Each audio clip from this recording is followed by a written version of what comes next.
Cigarette और तंबाकू products अब महंगे हो गए हैं। वहीं अब से नई कार, जीप और वैन के लिए फास्टैग जारी करते समय आपको केवाईवी यानी कि नो योर व्हीकल प्रोसेस की अब जरूरत नहीं है। कमर्शियल गैस सिलेंडर महंगा हो गया है। कुछ बड़े बदलाव हैं जिनका असर सीधा हमारी जिंदगी पर पड़ने वाला है।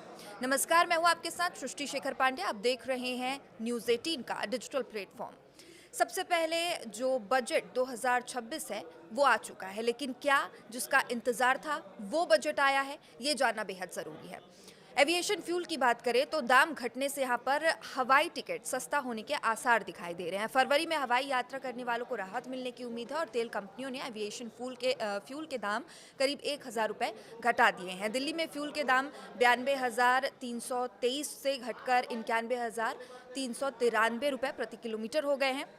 कीमतों में आई इस कमी से एविएशन कंपनियों की ऑपरेशनल कॉस्ट जो है वो सीधे कम हो गई है, जिसका असर हवाई टिकटों के दाम में दिखने वाला है। यानी दाम कम होने के रूप में यात्रियों को फ़ायदा मिल सकता है। बात करें कमर्शियल सिलेंडर्स की तो इसके भी दाम 50 रुपये तक बढ़े हैं। आज से 19 किलो वाला कमर्शियल गैस सिलेंडर 50 रुपये तक महंगा हो गया है। दिल्ली में इसकी कीमत 49 रुपये से बढ़ी है और 1740.5 रुपये हो गई है। पहले ये 1691.5 में मिल रही थी। वहीं चेन्नई में ये अब 50 रुपये महंगा होकर 1899.5 रुपये में मिलने वाला है।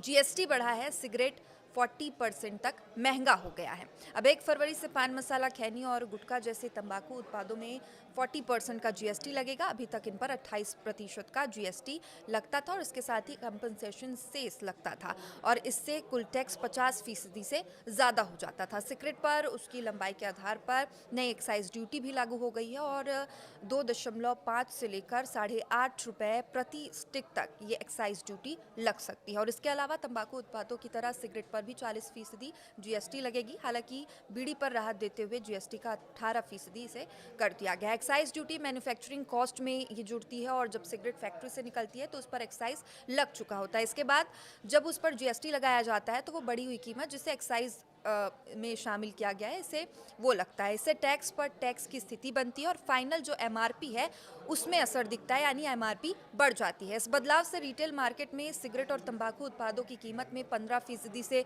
40% तक का उछाल आ सकता है और सरकार का ये कदम सरकारी खजाने को भरने की एक कोशिश माना जा रहा है, क्योंकि सितंबर में सरकार ने घरेलू खपत बढ़ाने के लिए कई उत्पादों पर जीएसटी में कटौती कर दी थी। अब फास्टैग यूजर्स को केवाईवी वेरिफिकेशन की जरूरत नहीं पड़ेगी, इसकी भी बात कही जा रही है। आज से नई कार, जीप और वैन के लिए आपको फास्टैग जारी करते समय नो योर व्हीकल प्रोसेस जो होता है उसकी ज़रूरत नहीं होगी। National highways authority of India NHAI ने नई कार के लिए केवाईवी प्रोसेस अब बंद करने का फैसला लिया है। वहीं अथॉरिटी के अनुसार केवाईवी की प्रक्रिया को पूरी तरीके से खत्म नहीं किया गया है, बल्कि इसे जब भी ज़रूरत पड़ेगी यानी ज़रूरत के आधार पर इसे लागू किया जाएगा, बना दिया गया। अब सिर्फ केवाईवी तभी मांगा जाएगा जब किसी फास्टैग के गलत इस्तेमाल या गलत तरीके करने से उसकी लूज होने की कोई कंप्लेंट सामने आती है। सामान्य तौर पर काम कर रहे फास्टैग के लिए अब किसी तरह के डॉक्यूमेंट्स की दोबारा मांग नहीं की जाएगी।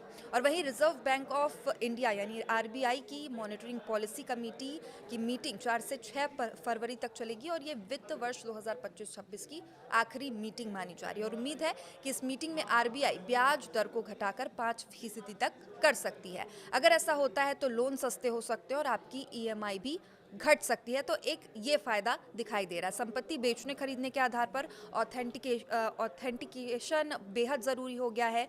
उत्तर प्रदेश और कर्नाटक सरकार ने 1 फरवरी 2026 से संपत्ति की रजिस्ट्री के लिए आधार अनिवार्य कर दिया है और अब रजिस्ट्री के वक्त खरीदार, विक्रेता, गवाहों को सब रजिस्ट्रार ऑफिस में मौजूद बायोमेट्रिक मशीन पर अपनी पहचान यानी कि फिंगरप्रिंट्स या फिर फेस वेरिफिकेशन कराना ज़रूरी होगा और उसका मुख्य उद्देश्य है ज़मीन की खरीद बिक्री में होने वाले फर्जीवाड़े और बेनामी संपत्तियों पर लगाम लगाना।